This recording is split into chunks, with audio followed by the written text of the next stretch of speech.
Job chapter 1. In the land of Uz there lived a man whose name was Job. This man was blameless and upright.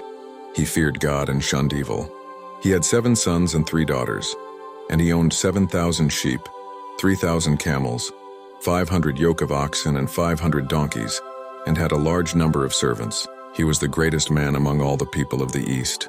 His sons used to take turns holding feasts in their homes, and they would invite their 3 sisters to eat and drink with them. When a period of feasting had run its course, Job would send and have them purified. Early in the morning he would sacrifice a burnt offering for each of them, thinking, "Perhaps my children have sinned and cursed God in their hearts."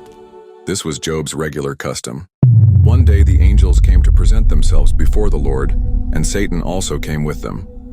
The Lord said to Satan, "Where have you come from?" Satan answered the Lord, "From roaming through the earth and going back and forth in it." Then the Lord said to Satan, "Have you considered my servant Job? There is no one on earth like him. He is blameless and upright, a man who fears God and shuns evil." "Does Job fear God for nothing?" Satan replied. "Have you not put a hedge around him and his household and everything he has? You have blessed the work of his hands, so that his flocks and herds are spread throughout the land.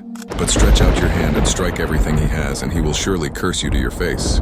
The Lord said to Satan, "Very well then, everything he has is in your hands, but on the man himself do not lay a finger."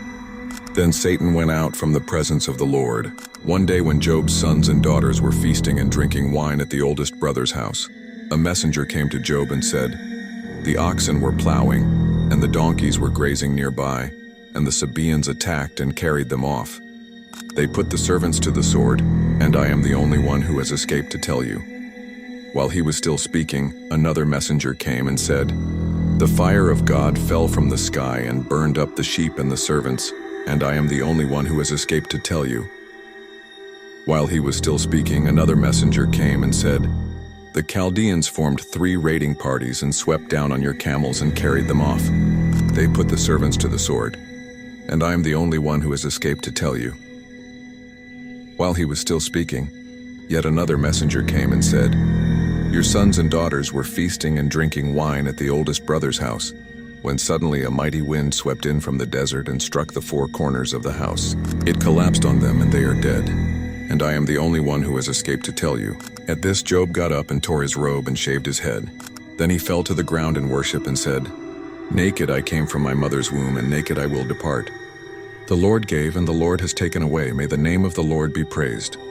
In all this, Job did not sin by charging God with wrongdoing. Thank you for tuning into the Lord's decree. This is the book of Job, chapter 1. Job's faith stood firm in the face of unimaginable tragedy. But the testing is not over. Satan will return, arguing that Job's faith will collapse once his own body suffers. What happens when pain and sickness are added to loss? In chapter 2, we will see Job face the next trial that strikes even closer to home. Like, comment, and subscribe for more content from the Lord's decree. May peace be unto you.